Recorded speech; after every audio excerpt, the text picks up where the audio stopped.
সবাইকে স্বাগত জানাচ্ছি গ্লোবাল ভিউজে। আপনাদের সঙ্গে আছি আমি সুস্মিতা দাস।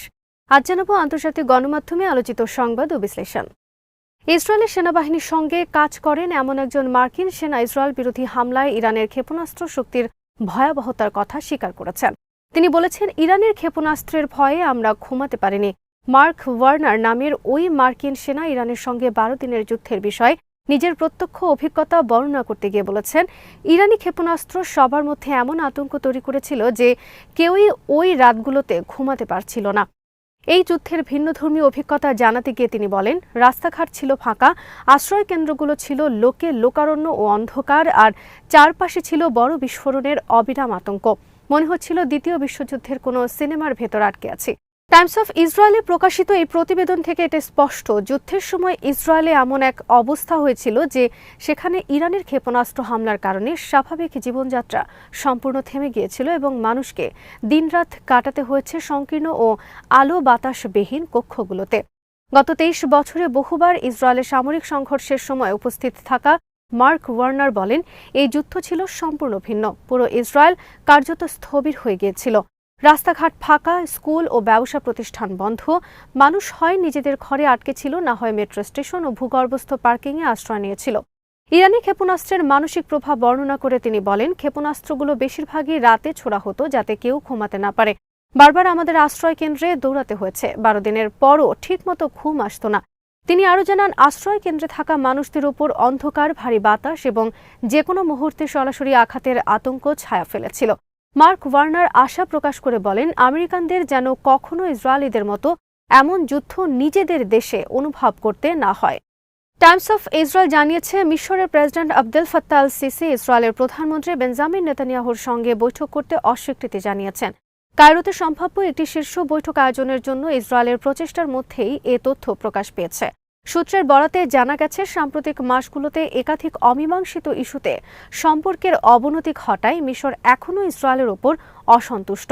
এ কারণে যুক্তরাষ্ট্র ও ইসরায়েলের চাপের পরও নিকট ভবিষ্যতে দুই নেতার মধ্যে বৈঠক হওয়ার সম্ভাবনা ক্ষীণ বলে মনে করা হচ্ছে। মিশরের প্রধান উদ্বেগের বিষয় হল, ইসরায়েল ফিলিস্তিনিদের সিনাই উপদ্বীপে ঠেলে দেওয়ার চেষ্টা চালিয়ে যাচ্ছে। দক্ষিণ গাজার রাফা শহর কেন্দ্রিক পুনর্গঠন উদ্যোগ এবং মিশর সীমান্ত সংলগ্ন এলাকাগুলোর পরিস্থিতি এ আশঙ্কাকে আরও জোরালো করেছে বলে জানিয়েছে সূত্রটি। বর্তমানে রাফা ক্রসিং কেবল গাজা ছাড়তে চাওয়া ফিলিস্তিনিদের জন্য খোলা রয়েছে। কায়রোর মতো এটি গাজার জনসংখ্যা কমানোর একটি পরিকল্পনার অংশ। মিশরের কর্মকর্তারা এ বিষয়ে কঠোর অবস্থান নিয়ে জানিয়েছেন, তারা এমন কোনো পরিস্থিতি কখনো মেনে নেবেন না। তাছাড়া অক্টোবরে মিশরের সঙ্গে একটি গ্যাস চুক্তিতে স্বাক্ষর থেকে সরে দাঁড়ান ইসরায়েলের জ্বালানি মন্ত্রী এলি কোহেন। চুক্তিটি ইসরায়েলের জন্য অনুকূল নয় এমন দাবি তুলে তিনি সরে দাঁড়ান বলে জানা গেছে। এ ঘটনায় কায়রো ও ওয়াশিংটন দুই পক্ষই অসন্তোষ প্রকাশ করে। এলসিসি ও নেতানিয়াহুর মধ্যে টানাপোড়েন নতুন নয়। গাজায় যুদ্ধ শুরুর আগ থেকেই তাদের মধ্যে কোনো সরাসরি যোগাযোগ হয়নি। সূত্রের দাবি, কায়রোর প্রতি ইসরায়েলের নীতিতে বড় ধরনের পরিবর্তন না এলে এলসিসি নেতানিয়াহুর সঙ্গে যোগাযোগে যেতে আগ্রহী নন। আগামী মাসের মধ্যেই গাজা উপত্যকায় আন্তর্জাতিক স্থিতিশীলতা বাহিনী মোতায়েন করা হতে পারে। আলোচনায় জড়িত কর্মকর্তাদের বরাতে শুক্রবার রয়টার্স এ তথ্য জানিয়েছে। মার্কিন কর্মকর্তাদের মতে প্রস্তাবিত এই বাহিনী ফিলিস্তিনি প্রতিরোধ আন্দোলন হামাসের সঙ্গে কোনো সরাসরি সামরিক সংঘর্ষে জড়াবে না, বরং সামরিক অভিযান পরিচালনার পরিবর্তে মাঠ পর্যায়ে স্থিতিশীলতা পর্যবেক্ষণ ও সহায়তার দায়িত্ব পালন করবে।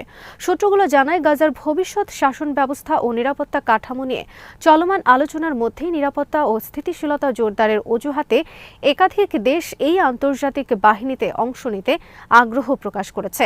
এর আগে ইসরায়েলি দৈনিক ইসরায়েল হায়ম জানিয়েছিল, শেষ ইসরায়েলি বন্দির মরদেহ উদ্ধারের আগে গাজা যুদ্ধবিরতি চুক্তির দ্বিতীয় ধাপে অগ্রসর হওয়ার জন্য চাপ দিচ্ছেন মার্কিন প্রেসিডেন্ট ডোনাল্ড ট্রাম্প। মার্কিন কর্মকর্তাদের বরাতে রয়টার্স জানায়, চলতি মাসের শেষ নাগাদ ট্রাম্প ও বেঞ্জামিন নেতানিয়াহুর মধ্যে একটি বৈঠক হতে পারে, যেখানে গাজা চুক্তির পরবর্তী ধাপ নিয়ে আলোচনা হওয়ার কথা রয়েছে। এই পরিকল্পনাগুলো সামনে আসছে এমন এক সময় যখন আন্তর্জাতিক মধ্যস্থতাকারীদের তৎপরতা অব্যাহত রয়েছে। সমালোচকদের মতে, ওয়াশিংটন যুদ্ধবিরতির কাঠামো এগিয়ে নেওয়ার পাশাপাশি যুদ্ধ পরবর্তী গাজায় নিরাপত্তা ব্যবস্থা নিজেদের স্বার্থে সাজাতে চাইছে, যা ফিলিস্তিনিদের সার্বভৌমত্ব ও আত্মনিয়ন্ত্রণের অধিকারকে উপেক্ষা করছে। গাজা উপত্যকায় অবাধ মানবিক সহায়তা প্রবেশের সুযোগ দিতে ইসরায়েলের প্রতি আহ্বান জানিয়ে একটি খসড়া প্রস্তাব গ্রহণ করেছে জাতিসংঘ সাধারণ পরিষদ। শুক্রবার গৃহীত এই প্রস্তাবে ইসরায়েলকে জাতিসংঘের স্থাপনাগুলোর অখণ্ডতা রক্ষা এবং আন্তর্জাতিক আইনের আওতায় তার দায়বদ্ধতা পালনেরও তাগিদ দেওয়া হয়েছে। আন্তর্জাতিক বিচার আদালত বা আইসিজের সাম্প্রতিক পরামর্শমূলক মতামতের প্রেক্ষিতে প্রস্তাবটি উত্থাপন করা হয়। নরওয়ে ও আরও অন্তত 12টি দেশের সমর্থনে উত্থাপিত প্রস্তাবটির পক্ষে ভোট দেয় 139টি দেশ, বিপক্ষে ভোট দেয় 12টি দেশ, আর 19টি দেশ ভোট দানে বিরত থাকে। ভোটাভুটির আগে নরওয়ের স্থায়ী প্রতিনিধি মেরেতে ফিল্ড ব্রাটেস্টেইট বলেন, গত 3 দশকের মধ্যে 2024 সাল ছিল অন্যতম সহিংস বছর এবং 2025 সালেও একই ধারা অব্যাহত রয়েছে। তবে তিনি ইঙ্গিত দেন, আগামী বছর পরিস্থিতি কিছুটা শিথিল হতে পারে। এ সময় তিনি বলেন, অধিকৃত ফিলিস্তিনের পরিস্থিতি আমাদের বিশেষভাবে উদ্বিগ্ন করছে। তিনি আরও বলেন, বেসামরিক জনগণই সবচেয়ে বেশি ক্ষতিগ্রস্ত হয়েছে এবং মানবিক নীতির প্রতি সম্মান ক্রমেই ক্ষয়প্রাপ্ত হচ্ছে। মানবিক আইনের মৌলিক নীতিগুলো মারাত্মক চাপের মুখে রয়েছে বলেও মন্তব্য করেন তিনি জানান, ফিলিস্তিনের বেসামরিক জনগণের কাছে জীবন রক্ষাকারী মানবিক সহায়তা পৌঁছানো সংক্রান্ত মৌলিক প্রশ্নগুলোর বিষয়ে স্পষ্টতা চেয়েই জাতিসংঘের সদস্য রাষ্ট্রগুলো আদালতের দ্বারস্থ হয়েছিল। আদালতের সিদ্ধান্তের জরুরি গুরুত্ব তুলে ধরতে তিনি সাম্প্রতিক কয়েকটি ঘটনার কথা উল্লেখ করেন। এর মধ্যে রয়েছে অধিকৃত জেরুজালেমের শেখ জাররা এলাকায় অবস্থিত শরণার্থীদের জন্য জাতিসংঘের ত্রাণ ও কর্মসংস্থান সংস্থা আনরোয়ার সদর দপ্তরে ইসরায়েলের অননুমোদিত প্রবেশ নিয়ে মহাসচিব অ্যান্তনিও গুতেরেসের নিন্দা। তিনি বলেন, এটি জাতিসংঘের স্থাপনাগুলো রক্ষার ক্ষেত্রে ইসরায়েলের বাধ্যবাধকতার স্পষ্ট লঙ্ঘন। জাতিসংঘের ফিলিস্তিন বিষয়ক স্পেশাল রিপোর্টার ফ্রান্সিসকা আলবানিজ বলেছেন, গাজা উপত্যকা পুনর্গঠনের আর্থিক দায় ইসরায়েলি সরকার এবং তাদের প্রধান মিত্র যুক্তরাষ্ট্র, জার্মানি, ইতালি এবং যুক্তরাজ্যকেই বহন করতে হবে। শুক্রবার লন্ডনে আয়োজিত এক অনুষ্ঠানে বক্তব্য রাখতে গিয়ে আলবানিজ বলেন, গাজায় সংঘটিত নৃশংসতা যেসব শক্তি সম্ভব ও দীর্ঘায়িত করেছে, পুনর্গঠনের দায়িত্ব তাদেরই নিতে হবে। তিনি জোর দিয়ে বলেন, জবাবদিহি কেবল তেল আবিবের মধ্যেই সীমাবদ্ধ থাকতে পারে না, বরং যেসব রাষ্ট্র রাজনৈতিক, সামরিক ও বস্তুগত সহায়তার মাধ্যমে গাজায় আগ্রাসনকে সমর্থন করেছে তাদেরও আন্তর্জাতিক আইনের আওতায় দায় নিতে হবে।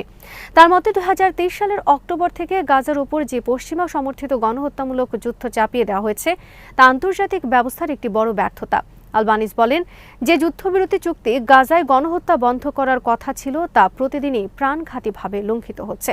এসব লঙ্ঘনে এরই মধ্যে শত শত ফিলিস্তিনি নিহত হয়েছেন। এর বাইরে গণহত্যায় আগে থেকেই প্রাণ গেছে হাজার হাজার মানুষের। নিউ ইয়র্কে নিযুক্ত ইসরায়েলের কনসাল জেনারেল ওফির আকোনিস বলেছেন, ইসরায়েলের নীতি অনুযায়ী একজন তুর্কি সেনাও গাজা উপত্যকায় প্রবেশ করতে পারবে না। ইসরায়েলি টেলিভিশন চ্যানেল কান 11কে দেওয়া এক সাক্ষাৎকারে তিনি এই মন্তব্য করেন। আকোনিস তুরস্ককে ইসরায়েলের শত্রু হিসেবে উল্লেখ করে বলেন, তুরস্কের প্রেসিডেন্ট রিসেপ তাইপ এরদোয়ান ইসরায়েলের বিরুদ্ধে গাজায় হিটলারের মতো আচরণ ও গণহত্যা চালানোর অভিযোগ তুলেছেন। আকোনিসের দাবি, এসব বক্তব্যের মাধ্যমে এরদোয়ান সন্ত্রাসবাদকে উৎসাহিত করছেন। গাজা যুদ্ধকে কেন্দ্র করে আঙ্কারা ও ইসরায়েলি দখলদার সরকারের মধ্যে সম্পর্কের চরম অবনতির প্রতিফলন হিসেবেই তিনি এই মন্তব্য করেন। সিরিয়া পরিস্থিতি নিয়ে আকোনিস বলেন, ইসরায়েলি সরকার সিরীয়দের সঙ্গে একটি নিরাপত্তা ব্যবস্থাপনা প্রতিষ্ঠিত করতে চায়। তিনি বলেন, আমরা সিরীয়দের সঙ্গে একটি নিরাপত্তা ব্যবস্থাপনা চাই এবং আমাদের এই ব্যবস্থাপনার উপরই মনোযোগ দিতে হবে। তবে এ বিষয়ে বিস্তারিত কোনো কাঠামো বা পরিসর ব্যাখ্যা করেননি তিনি। এদিকে ইসরায়েলি দৈনিক ইসরায়েল হায়ম জানিয়েছে, আন্তর্জাতিক স্থিতিশীলতা বাহিনীর অংশ হতে তুরস্ক জোর তৎপরতা চালাচ্ছে। অন্য কোনো দেশের পক্ষ থেকে এখনও আনুষ্ঠানিক প্রতিশ্রুতি না এলেও আঙ্কারা এই মিশনে যুক্ত হওয়ার চেষ্টা অব্যাহত রেখেছে। আজ এখানেই শেষ করছি। সবাই ভালো থাকুন, সুস্থ থাকুন আর দেখতে থাকুন বিডি ভিউজ। চ্যানেলটি ভালো লাগলে সাবস্ক্রাইব করুন, সংযুক্ত থাকুন আমাদের ফেসবুক পেজে।